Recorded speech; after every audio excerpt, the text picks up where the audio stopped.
urugwiro. Urugwiro ni kimwe mu bintu bifasha kubaho mu buzima wishimye, kandi ibyishimo iyo ubifite mu mutima nta kindi kintu uba wumva kuri wowe cyakugiraho ingaruka, kubera ko ibije byose ubirenzaho kuko ufite ibyishimo muri wowe.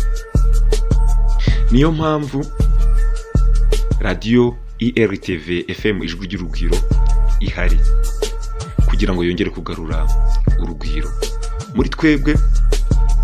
Dutega amatwi radiyo IRTV FM Ijwi ry'Urugwiro, ukurikira ukanda *3 IRTV.fr. tubashe kugira urugwiro twiyumvira radiyo IRTV FM Ijwi ry'Urugwiro. Inshuti bakunzi mukurikiranya IRTV Ijwi ry'Urugwiro, reka nongere mbahe ikaze by'umwihariko bana bato, inshuti z'ikiganiro umugani w'Ijwi ry'Urugwiro. Tugeze kuri ya masaha dukurikiraho iki kiganiro, kandi ndizera yuko mwe mudukurikiye kuri YouTube channel IRTV 50, namwe turi kumwe 5 ndabona neza ko byose bitunganije muri kudukurikira. Nejejwe no kubaha ikaze kuri uyu mugoroba, ngiye gukomeza kubacira umugani. Ikiganiro umugani w'Ijwi ry'Urugwiro mshyizwaho nanjye Andre Isaka, ndi pari mu Faransa, muri kudukurikira muri hirya no hino ku isi aho abumva ururimi mvuga muherereye. Ndarika ababyeyi, ndarika abakuze, abavandimwe n'abandi mu muryango gufasha abana gusobanukirwa amagambo aba ari mu mugani nciri y'abana. Kandi nyamuneka muze kwibuka ko umugani bawukurikirana cyangwa se bawuca ari ninjoro. Kirazira burya mu Kinyarwanda guca umugani ku manywa. Bana bato, iyo uciye umugani ari ku manywa uhinduka umuserebanya. Nuko rero muramenye kiraziririzwa. Abantu mushobora kuba mudukurikira ari ku manywa, mwihangane mutegereze ko buza kuba ku mugoroba, cyane cyane nkamwe muri kuri YouTube muze gukurikira umugani ari ku mugoroba, hataza kugira ubu muserebanya akagira ati ni umugani w'Ijwi ry'Urugwiro watumye mba umuserebanya. Kirazira rwose, kandi kiraziririzwa mu muco wacu w'Ikinyarwanda. Uyu munsi rero nabazaniye undi mugani. Bana bato, inshuti z'ikiganiro umugani w'Ijwi ry'Urugwiro, mumwe mudukurikiye munyuze kuri *3 IRTV.fr, namwe mudukurikiye kuri YouTube channel. Ndabaha ikaze mwese, abandeba amaso ku maso, nimukomere kandi mugire umugoroba mwiza. Ngiye kubacira umugani, ntabwo ndibuze kubarambira ibidasanzwe uyu munsi. Ndaza kugerageza gusobanura amwe mu magambo akomeye ari muri uyu mugani, kandi nkuko mpora mbigenza ahagana hasi mu bisobanuro by'iki kiganiro kuri YouTube, ndaza gushyiraho ibisobanuro by'amagambo akomeye aho mushobora kubisanga, ndetse n'inyandiko y'uyu mugani aho mushobora kuza kuwisomera. Byita inzira mu Kinyarwanda cyangwa se link, cyangwa ari mu Gifaransa, byaho iyi nkuru mba ngiye kuyibandikira kugira ngo mube mushobora kuyisomera none nejo bundi. Kandi burya gusubiramo nibyo bituma tumenya neza ibyo twagiye twigishwa. Dufite amahirwe, basogokuru imigani bayicaga badafite aho bashobora koza kongera kuyitwereka ngo tuyisome. Nuko ariko kubikoranabuhanga aho tugeze uyu munsi dushobora kuyibereka. Bana bato, by'umwihariko ngusuhuze David, n'umwana muto w'inshuti yanjye ukurikirana IRTV Ijwi ry'Urugwiro aho aherereye mu gihugu cy'Ububiligi. David, nizere ko uyu mugani uraza kukubera mwiza, kandi aho uza gusanga hari ibintu bikugora ushobora kunyandikira kuri WhatsApp guteranya 337 45 23 hanyuma nkagusobanurira biruseho, kandi n'ababyeyi bagufasha. Kimwe na David n'abandi mwese mudukurikiye muri Amerika, muri Canada, mu bihugu byo muri Aziya byose, mwese ikazi. Ntabwo ndambiranye rero abadukurikiye kuri radio, reka gato twumve indirimbo tugaruke mu kanya nanzika n'umugani.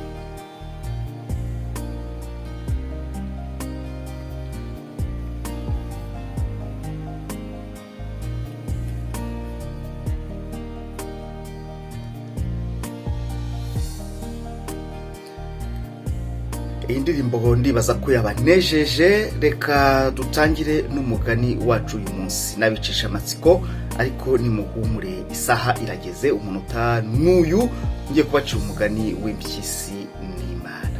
Muti kandi se noneho nibite iby'Imana n'impyisi? Twatangiye. Ngucira umugani nkubambuza umugano, nuzavika ntarange azasange ubukombe bw'umugani bumanitse ku muganda w'inzu, ubusa bwaritse ku manga, umuyagura bwarurira, uruvu ruravugiriza, agaca karacuranga, nyiramusambi irasabagira. Nuko harabaye ntihakabe, harapfuye ntihagapfe, hapfuye imbwa n'imbeba, hasigara inka n'ingoma. Reka ngucire uyu mugani. Impyisi yari hamwe n'izindi nyamaswa, maze irebye umurizo wayo isanga utameze nk'uw'izindi nyamaswa. Ako kanya ifata umugambi wo kujya kubaza Imana icyatumye iyiha umurizo mubi kandi udasa nk'uw'izindi nyamaswa. Iryo joro ntiyasinzira. Nuko bana batoya, uyu mugani ndabibutsa yuko ari umugani w'impyisi n'Imana, ntabwo ari impyisi n'izindi nyamaswa, nubwo ariko tuwutangiye. Naringize nk'impyisi iri kumwe n'izindi nyamaswa, irebye umurizo wayo isanga utameze nk'uw'izindi, nuko ifata umugambi wo kujya kubaza Imana icyatumye iha umurizo mubi kandi udasa n'uw'izindi nyamaswa. Iryo joro ntiyasinzira, bucya yageze ku Mana, irayibwira iti, Nyagasani, ntiwambwira impamvu yatumye umpa umurizo utameze nk'iyindi? Ese wabitewe n'iki? Imana irayisubiza iti, nyamara ndasanga naraguhaye umurizo ugukwiye, ariko rero ubwo utawishimiye ukaba ushaka urutaho, ndabanza nguhe icyo ukora, maze nugaruka wagishoboye nguhindurire umurizo nguhe uwo wifuza. Hari abana batari bake mudukurikiye nonaha, mujya muhabwa ibyo muri bukore kugira ngo hagire namwe ibindi ababyeyi babakorera. Urumva ko bijya gusa nk'ibi ngibi rero Imana yakoreye impyisi, iyihaye bya bindi mu ishuri babaha byitwa umukoro cyangwa homework mu cyongereza, devoir mu gifaransa. Abana batazi icyo umukoro bivuga, ubwo ndumva babyumvise. Umukoro ni devoir kandi niwo twita homework mu cyongereza. Imana rero isaba impyisi kugira ikiza gukora kugira ngo icyo nayo yifuza igikorerwe, ihindurirwe umurizo. Impyisi iremera, maze Imana ishaka igisembe cy'intama, iragifata ikizirika ku gahanga k'iyo mpyisi. Iti, ngaho genda, ntukore kuri iki gisembe, uze kukingarukanira nimugoroba. Impyisi iragenda, impumuro y'icyo gisembe iyitera ipfa. Irenze umusozi wa mbere, amerwe abarayishe, ariko irihangana irakomeza. Igeze ku musozi wa kabiri, ibitangiye kukirigata. Ku musozi wa gatatu, amerwe abarayirembeje, itagishoboye kwihangana. Iti, hoshi, izina ry'ubupyisi rirakampama, urubwa ruruta ububwa. Ako kanya cya gisembe ikimira bunguri. Aha, nimugoroba rero ukumva ko yagomba kugaruka ku Mana. Mwabana mwe, waba ashobora gutekereza uko byagenze, atangire mu biganiro gato nabo muri kumwe, ariko nimuze kurangara ngo bitume mudakurikira uyu mugani. Ndongera basubire muri make kugira ngo mutaza gutakara mukabiri uko umugani umeze. Twatangiye umugani wacu mbabwira ukuntu impyisi yari kumwe n'izindi nyamaswa, ikareba igasanga umurizo wayo ntiwishimiye, igafata umugambi wo kujya kubaza Imana. Imana nayo ikayibwira iti, ngera nabonaga ufite ari uwo nguwo ntacyo utwaye, ariko nimba ushaka ko naguha undi murizo, reka nguhe icyo ukora, hanyuma uze kuza nguhindurire. Icyo Imana yahaye rero impyisi gukora nta kindi yayihaye igisembe, cyari igisembe cy'intama, ikizirika ku munwa wayo. Iti, ngaho kijyane ku mugoroba ukigarukane muhereke rwose ikibazo cy'imirizo ntabwo ari ikibazo gikomeye. Impyisi irabyemera iragenda. Twari tugeze hahandi impyisi yavuze iti hosh, izina ry'ubupyisi irakampama, urubwa nuko irakifatira giconshomera, ariko ku mugoroba haratinze haragera. Reka nduhuke gatoya, ndagaruka mu kanya twumve n'indirimbo. Bana muri kuri YouTube channel mushobora kutumva indirimbo ncuranga kubera amabwiriza ya YouTube, mu byihanganire, ariko reka abari kuri radio mwebwe murashobora kuyumva. Nduhuke gatoya, turakomeza mu kanya.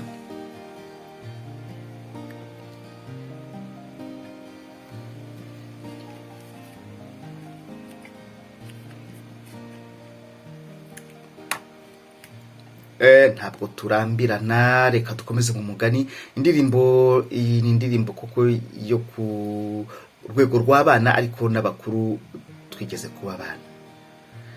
Nshuti bakunzi rero mukurikiye IRTV Ijwi ry'Urugwiro, ndabashimira cyane uburyo mukomeza kudukurikira, bidutera imbaraga, biratunezeza iyo mugiye aho twanditse imigani nk'ingi mugashyiraho comment, mugafasha abana baba bayisoma kuba barushaho kunguka, kuko icyo twifuza no kurugwiro rwagwira abana bakigira kubyo natwe twigiyeho tukaba abagabo, uko turi abandi tukaba abagore, uko namwe muri, kandi tugafatanya kurerera isi izaba nziza kuruta uko twayisanze.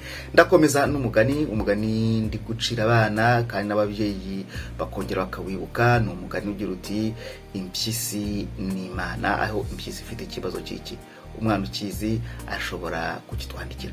WhatsApp yacu iroroshye, ni uguteranya 33, iyo ni code y'Ubufaransa. Biramfasha iyo mpereye kuri 0745 kuri 0744533821. Sinzi nimba hari mbivuze neza.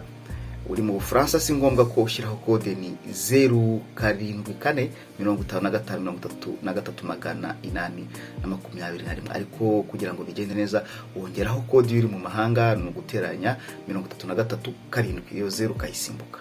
Ndibaza abana mwumvise nimero mutaribuze kuyijinganya, ndetse ushobora no kujya muri groupe y'Ijwi ry'Urugwiro, hatambukamo byinshi binyuranye, kandi abari muri groupe namwe mwese mbahaye yambu abadukurikiye live.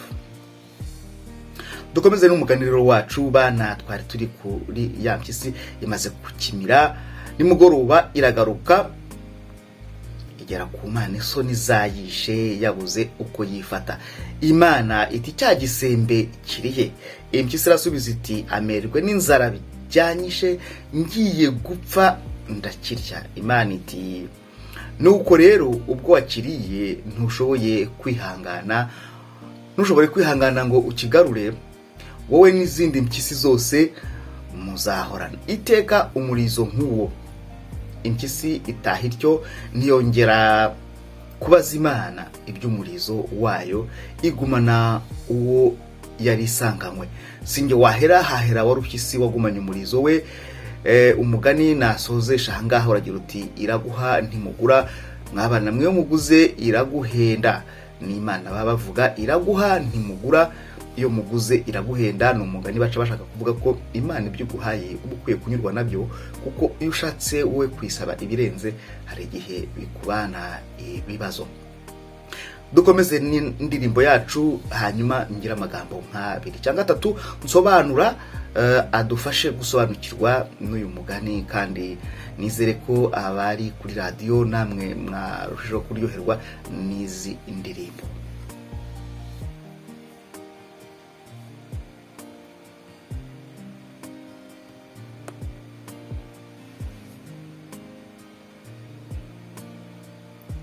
Indirimbo ntabwo twazumva zonyine, kandi turanayishyiraho indirimbo irangira. Nemerere namwe mudukurikiye kuri YouTube channel ko indirimbo twacuranze ndayishyira hasi mu bisobanuro, mukaza kuba mushobora kuza kuyumva. Gusa mbibutse ko ari byiza gukora subscription cyangwa se kwiyandikisha. Iyo ushyizeho like cyangwa se comment nabyo biba arakarusho. Ibi biganiro ni ubuntu wabikoresha nawe muri gahunda zo kwigisha abana, kuko ntabwo IRTV ibyo dukora tubuza abandi kugira icyo nabo babikoresha. rero nsobanura muri make amagambo agoranye se buriye nayahe. Hari abana bake banyandikiye kuri WhatsApp bambaza aho impyisi itandukanira na bihehe. Ntaho. Impyisi ni bihehe nyine, ni amagambo akoreshwa mu migani y'ikinyarwanda abiri, ariko ntabwo hari ubwoko bwitwa impyisi n'ubundi bwitwa bihehe. Impyisi wayita impyisi cyangwa se ukayita warupyisi cyangwa ukayita bihehe. Hano mwana watwandikira tubaza ati ayo magambo muvuga mutangira umugani nukubera iki? Ni ikiboneza mvugo cy'ikinyarwanda buri gihe niko tuvuga, kandi haba harimo amagambo meza avuga ko ibintu byapfuye ari bidafite akamaro, ari imbaga, ari imbeba n'ibiki, hagasigara inka n'ingoma. Inka ni ubukungu, ingoma nyine ni ubutegetsi. Niyo mpamvu tubivuga dutyo. Reka nanjye ndeba andi magambo aba nkakomeye ngerageze kuyabasobanura. Nyagasani ni nko kuvuga Imana ariko mu buryo bwo kubaha. Impyisi yo muraza kuyibona ku nzira naberetse mu bisobanuro ahagana hasi h'iyi video. Mureba ahagana hasi murahasanga ibisobanuro, ubwo ntibize kubagora.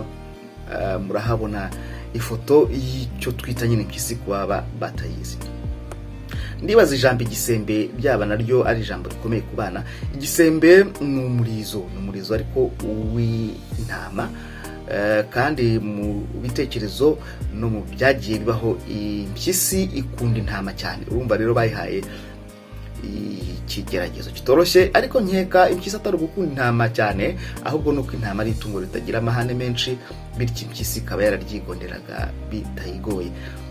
Yahawe rero igisembe cyangwa umurizo w'intama. Ubwo n'ubwo cyasobanutse, ni inyama iba ifite ibinure byinshi. Ababonye igisembe, ndashyira ifoto y'igisembe cyangwa se ndayishyiraho ariko bana bato muze kureba igisembe. Mureba hagana mu bisobanuro hasi murahasanga aho mwakanda mukajya kureba iyi nkuru mbagejejeho, aho ifoto y'igisembe irabigaragara ahagana hasi. Impumuro nibyo bita odeur. Ndumva bitakwiye kugorana cyane, kandi ababyeyi namwe muze kumfasha ndasobanura ko ijambo ipfa ni nkamerwe, ariko hari igihe tujya tuvuga ko ipfa ari nka apeti mu zindi ndimi. Ipfa ni ukumva ufite icyo ushaka kurya, ikintu ushaka kureba. Hari igihe ushaka kugira ipfa ryo ariko ipfa rikoreshwa ku biryo gusa, mu mbabarire, ku byo kurya. Naho iyo biri nko byo kunywa babyita ufite inyota cyangwa se nkuko. Ariko ipfa ni ukwifuza. Ipfa amerwe ni ukwifuza kugira ikintu warya. Ndakomeza nsobanuraho umusozi. Hari umwana utazi umusozi icyo ari cyo. Kereka nsobanura mu Gifaransa. Ariko umusozi ni ahantu hatumburutse, ni ahantu hataringaniye, ushobora kuzamuka ukanamanuka. Icyo nicyo bita umusozi mu Kinyarwanda. Ndavuga isoni. Isoni ni ukumva utinye kureba mu maso y'umuntu kubera ko ufite ibintu runaka wakoze bitari byo. Babyeyi muze kumfasha musobanurira abana isoni icyo bivuga mu ndimi basanzwe bavuga. Kumirabunguri ni ukumenya ikintu utagihekenye.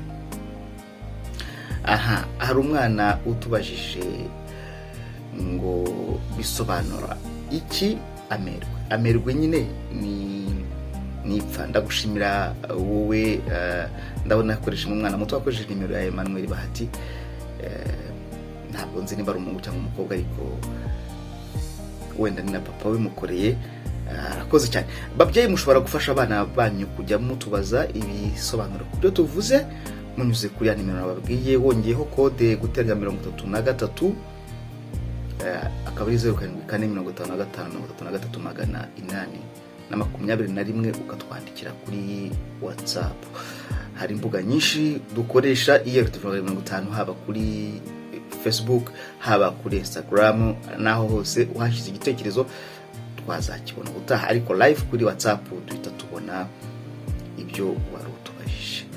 Reka rero minira ahangaha ncutse, naho utaha abana nshuti z'ikiganiro umugani w'ijwi ry'urugwiro. Tuzasubira ubutaha. Reka ndeke kubicisha ipfa namwe mutaza kugira amerwe ya ndirimbo, nubwo nta merwe y'indirimbo abaho, ariko wagira ipfa ryayo ryo. Reka mbareke muyumve yose ikiganiro naha tugisoreje, naho utahamugire umugoroba mwiza aho bwije. Kandi mwe mwakurikiye umugani butarira, nyamuneka mumenye ko mwakoze amakosa mugahinduka umuserebanya, ntimuzagire ngo ni umugani w'Ijwi biteye. Rwose ntabwo mwagombaga gukurikira uyu mugani butaraba ninjoro. Ngaho rero urare aharyana ahataryana harare umwanzi. Bye bye.